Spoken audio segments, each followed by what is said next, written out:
Today we're going to look at one we are not to imitate. Not at all. In fact, it comes with warnings. It's one of those don't do this type passages. In the context, in Mark chapter 6, Jesus, a little while before this, had taken his disciples away from the crowd and teaches them that despite the opposition that's coming, despite the fact that the world is not going to listen to you always, you are to go out and you are to do the job that I give you. And the job is this. Jesus did not come to fix all the problems in this world. Jesus instead came to turn the hearts of the people towards him, that they would desire to go out and fix the problems of this world.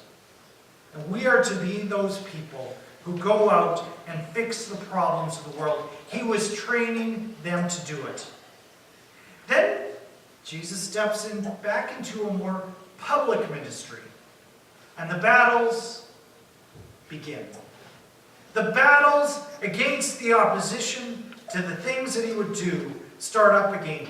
And we start to see Jesus battling, but not in the sense that he is battling against Satan and the things of this world so much. But the things that come up are things that keep us from doing the job that God has given us to go and fix the problems of this world. So he runs up against the problem of overcoming reputations and the labels that we're given. And it's hard to overcome the slot that people put us into. Well, yeah, you messed up long ago. You're never going to be anything. And Jesus overcomes the difficulty of the reputation. Jesus fights against the battle that the disciples really have no business going out there and doing his work. They're inexperienced. They're untrained. But they go and do the job differently. And now we come to a very different story in Mark chapter 6. If you read in the different Gospels, this story occurs in different places. The chronology is not all that important because it's a memory. A story that's being told, and Peter is giving stories to Mark and telling Mark stories he's going to write down. And he's starting to remember the story of how different people react to Jesus. And he talks about how Herod reacts to Jesus. He's the king in Galilee. We're going to come to who he is in just a minute. And at that moment, Peter remembers, oh yeah, speaking about Herod, I have to tell you this story because it relates. So I'm going to tell you the story out of Mark chapter 6, and we're going to reflect on this story. Because as I've looked at this story of Herod in Mark chapter 6, it struck me, it deals a lot with envy. Now envy pulls somebody who knows something better away from what is right. There's many sides of envy that we're going to come across here. You see, Mark is talking about how people think about Jesus. And the story of Jesus is starting to get widespread. He says Herod hears the stories of Jesus. And he starts to become fearful that Herod is fearful that Jesus is John the Baptist, risen from the dead. Now, John the Baptist and Jesus were contemporaries. They were cousins. They knew each other well. It was a silly thing for Herod to imagine, but Herod has a guilty conscience. See, he's just had John the Baptist put to death. And he's worried that perhaps John the Baptist has come back from the dead, and you know what? If you just ordered him executed, and he comes back, well, that's probably a bad thing. Probably something to make him nervous. But other people are thinking of other things. Mark tells and says some people think that Jesus is Elijah come back from the dead. Or perhaps that he's one of the prophets of old coming to call us back to the place from which we have fallen from. There's all sorts of different ideas about who this Jesus is. And then Mark kind of interrupts it. And, yeah, Herod. mentioned him earlier. He's worried about John the Baptist. I should tell you why. I should tell you why he's worried about John the Baptist. Herod had ordered John arrested. You see, Herod's the king. Kind of. It's actually not his title. Herod is the name of a lot of people that we find in the New Testament. There's a whole family of Herods. There's a bunch of them in the Bible. And it starts with his father, the Herod in our story. It starts with his father, who's the Herod, who we know from the Christmas story. Okay, he was king during the Christmas story. Herod in the Christmas story was the king of the area around Israel and that whole vicinity and some of the neighboring lands. The Romans were in charge. But the Romans didn't like to look after the bureaucracy and the needs of every little people in their reign. And so in some parts of the Roman Empire, they set up these kings who would be in charge for them. They were kind of independent, but they weren't really, because if they got too far out, the Romans would come along and smack them around a little bit and get them in line. And Herod was one of these kings who came under the Roman Empire. And Herod was not a very good king. He was very effective. He accomplished a great deal, but he was a horrible human being. Number one, he had a lot of wives, sometimes overlapping. Sometimes he would kill one to get to another one. He was not a good guy for that. His family was messed up. And even when he stopped killing his wives, sometimes he'd become jealous of his own children. And he had several of his own children killed. All his kids walked around on eggshells, always worried that Dad might come along and get rid of us. Now, what do you think that does psychologically to a child? It probably messes them up pretty good. They see Daddy's chasing after women everywhere, and he's having his kids killed. All my siblings, did. He had lots and lots of children. He killed lots, but he had lots more to go because he had so many women. It's a messed up situation. Eventually, Herod dies. He sets up 4 of his sons to be kings over his land. And in theory, they're all supposed to get along. Yeah, right with that. What ended up happening was they kind of divided the kingdom into 4. Galilee becomes one kingdom, Jerusalem another.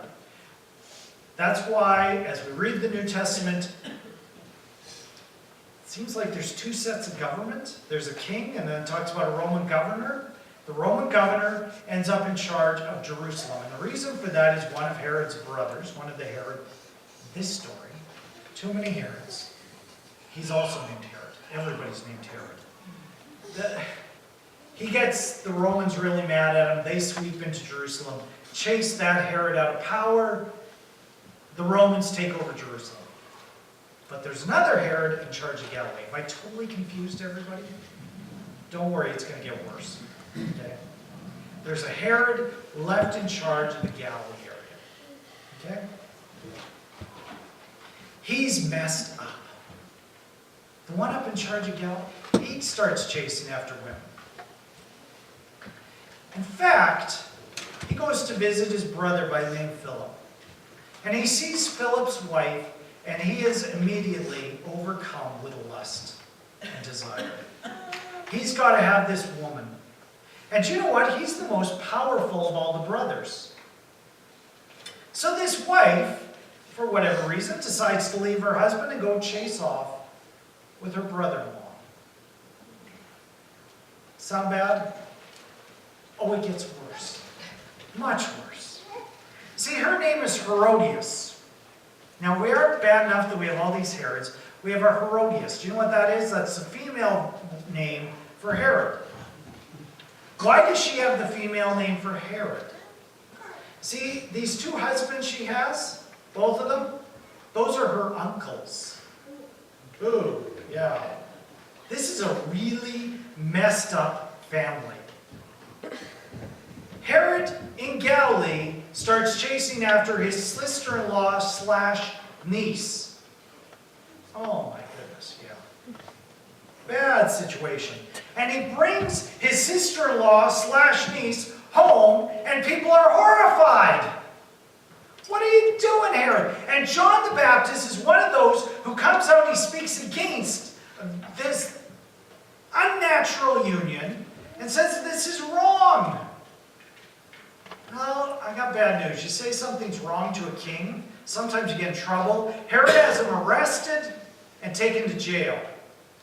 You don't keep people in jail in the ancient world. It costs money to keep people in jail, but he does. Why does he do that? What you normally do is you have them executed, or you have them sold off as a slave, or you banish them to exile. Those things don't cost you money. But Herod knows John the Baptist is of God. And he fears the God of John the Baptist. Unfortunately, he doesn't fear him enough. Because his birthday comes along. He has a little bit to drink. And his daughter, this story just keeps getting worse. His daughter-in-law is sent to dance for him. Now, I want to be clear, dancing is not ballet here. We're talking, this is something that should be in an adult club. No, actually, it shouldn't be an adult club. It shouldn't be anywhere. That came out wrong. It shouldn't be anywhere. I'm not endorsing adult clubs. But that's where this is where you would normally find this. This is completely sexual. And Herod falls over for lust for his grandniece / daughter-in-law. Or stepdaughter, I mean. It gets worse. And he says in his drunken stupor, "Oh, you've aroused me so much, you can have whatever you ask for." And she goes to her mom and says, "What should I ask for?" Mom does not feel any fear towards the God of John the Baptist and says, "I want John the Baptist's head on a platter." And so Herod, more fearful of what the officials who've heard him make the promise, and more fearful of his wife, niece, stepsister, I don't know. He has his head cut off. It's not a nice story. And I see a lot of envy in this. I'm going to go right back to the beginning story. Way at the beginning of the passage, we find some, Mark is starting this by saying, here's what people think of Jesus. And there are some who think he's Elijah or the prophets of old. I think this story has a lot to do with envy. We think of envy, maybe of envy of material goods or money or something like that. In a lot of ways, envy is chasing after what I fear I am missing out on. I fear what I am missing out on. We're going to see 4 sides to this envy, and then we're going to briefly look at hope. And I know we're at almost noon already. Don't worry, we'll do it quick.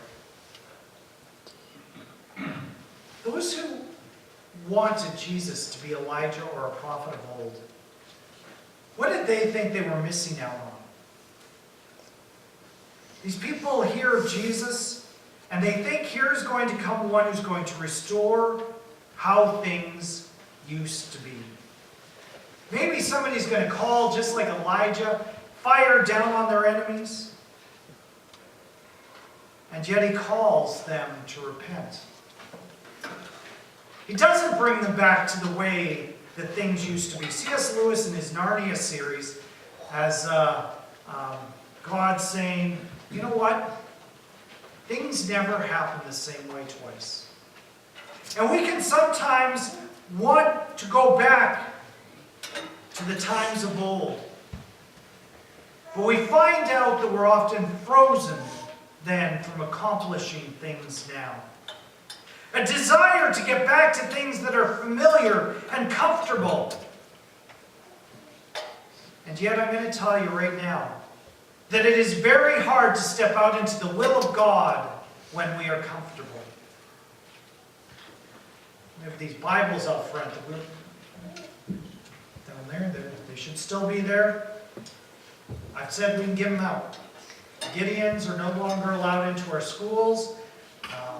We should pray that the Gideons get back into the schools. We should work towards accomplishing that. But in the meantime, we do have a choice, don't we, of sitting around and complaining that they're not allowed in the schools, or maybe that's God's way of pushing us to get out, do work, and to work harder and get Bibles in the hands of kids.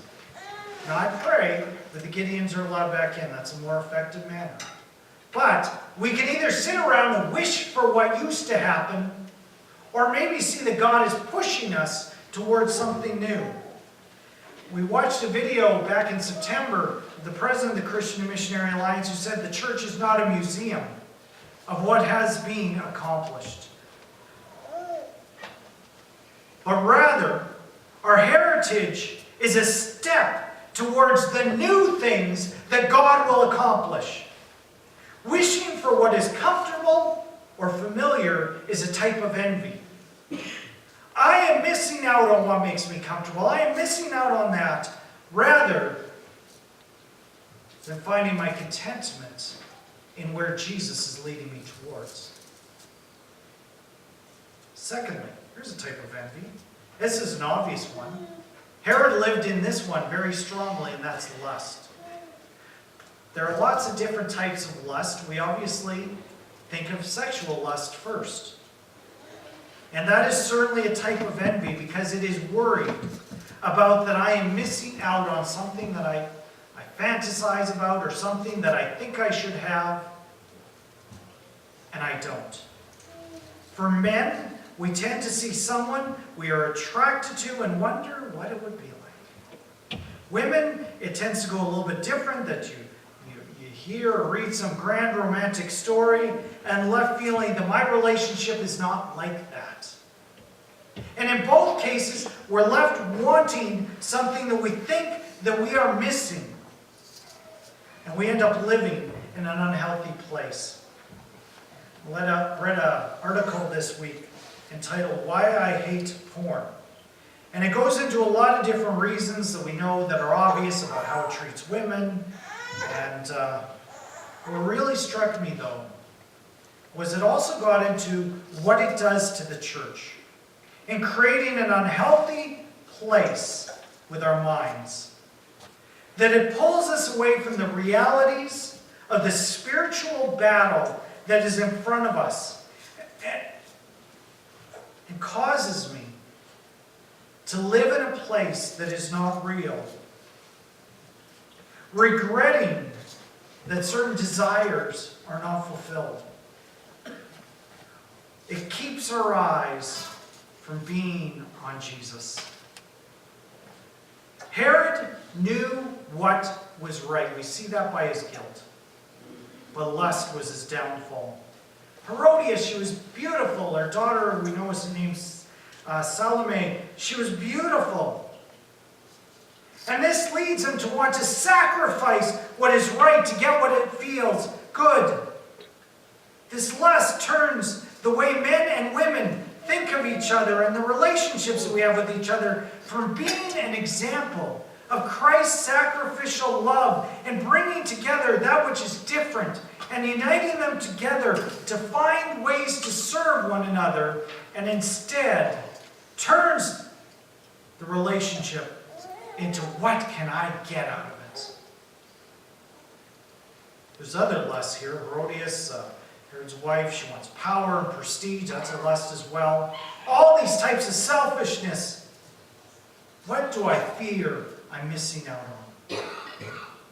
There's a third thing, an easy way. The life must have an easier way, that some people must have an easier way. Herodias is looking for that. She has this problem. John keeps bringing up her guilt. She has a great way to fix it. If you have an appendix that is about ready to burst, you can either go for surgery and get it taken out, or maybe you can just take a bunch of painkillers and try to live with it. I'm going to promise you the painkillers isn't going to work long term. That's what Herodias is trying to do. Rather than dealing with the problem, she's going to deal with the symptom, and that is this. She's going to call for the head of John the Baptist. If he makes me feel guilty, maybe I'll get rid of him. That's the easy way. And our envy is thinking that there must be an easier way. There's a fourth way of envy, That's envying the way the people think of us, others think of us. We can spend a lot of energy worrying about how others think of us. How I wish others would respect me, or listen to me, or care about me, or whatever. And Herod, why did he go about having John murdered when he knew it was wrong? Because he was worried about what his wife / all these other relationships would think. What his advisors would think, what the party guests would think. Oh, he's not strong enough to go through with it. And he's worried about his reputation and his loss of reputation. So he does what is wrong out of concern that other people might think poorly of him. It's so easy to spend our energy worried about what other people think, and that is a form of envy. That I wish I chase after what other people think. But there is hope. Unfortunately, Jesus is missing from this story, but he's the hope. And we focus our eyes on there, not on what I think I lack. I read a story last week, so it was anyway for Thanksgiving. It didn't fit last week, but it fits this week perfectly. Of a pastor who's granted the opportunity to do a Thanksgiving prayer for the whole world. And he gets up and starts talking about, God, I thank you that I have enough to eat. And a section of his congregation that was the whole world leaves because they don't have enough to eat. And he says, I thank you for my good health. And another section leaves. And I thank you for the political freedoms I have in my land. And another section leaves. Until finally gets to the end of the prayer, and it's only him and Jesus sitting there. And he says to Jesus, what did I do wrong that I lost everyone? And he says, the problem is we all focus on what we're missing. Instead, we all need to focus not on what we have or have not. We need to focus on the grace of Jesus. We need to focus on my love. Because when all is lost, the grace and mercy of Jesus Christ remains. All these folks in this story, they wanted something that they thought they were lacking, and they missed what they had. Because when all is lost, mercy and grace are there. Nell earlier mentioned that when I was talking to her about what I was going to talk about, she said, oh, we have to sing Captivated. Oh, she also brought up another song. Every once in a while that happens, but this is one we're not going to sing as a congregation. Nell's going to come and she's going to sing this song, There Is Nothing Greater Than Grace. Because I think it brings us to where we need to be to avoid being caught in envy. And I know we're going a little long this morning, but she's going to come up, and then I'm going to come up and give one or two closing words, and then we'll move to our closing meeting.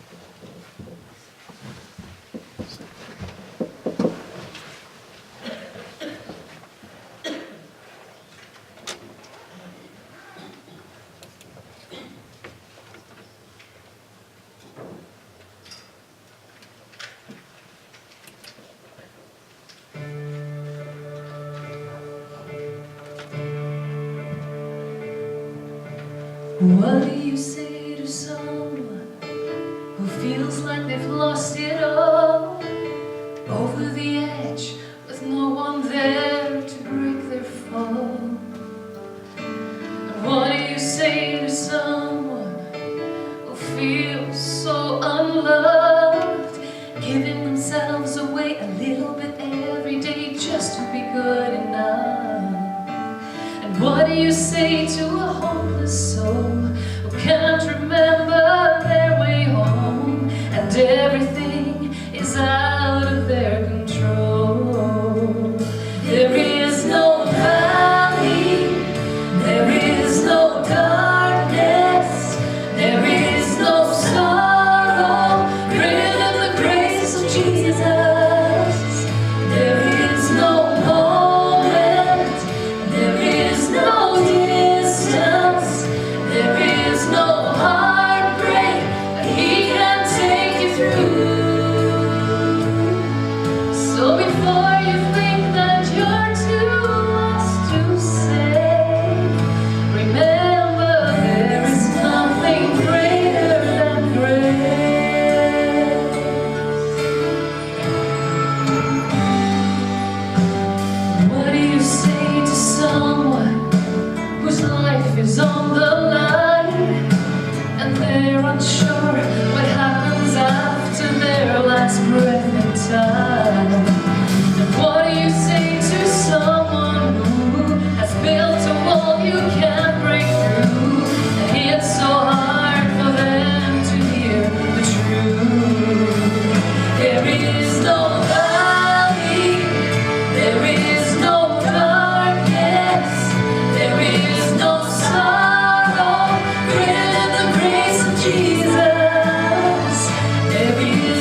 is no sorrow greater than the grace of Jesus.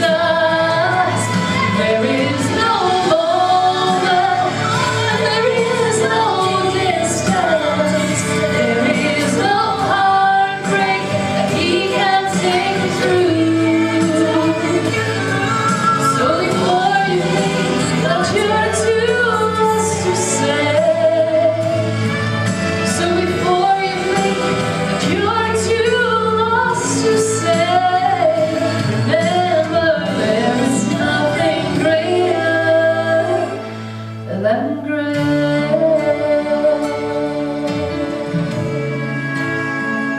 Amen, Jesus.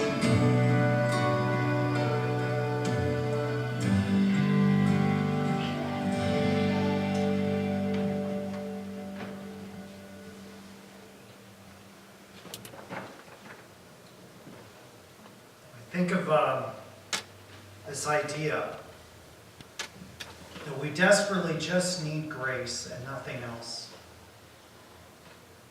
It's a hard lesson to really allow to penetrate our hearts. Herod, Herodias, even these masses who are calling to bring Elijah's days back, they all wanted something they felt was lost. Something they felt was missing. They needed to look to Jesus.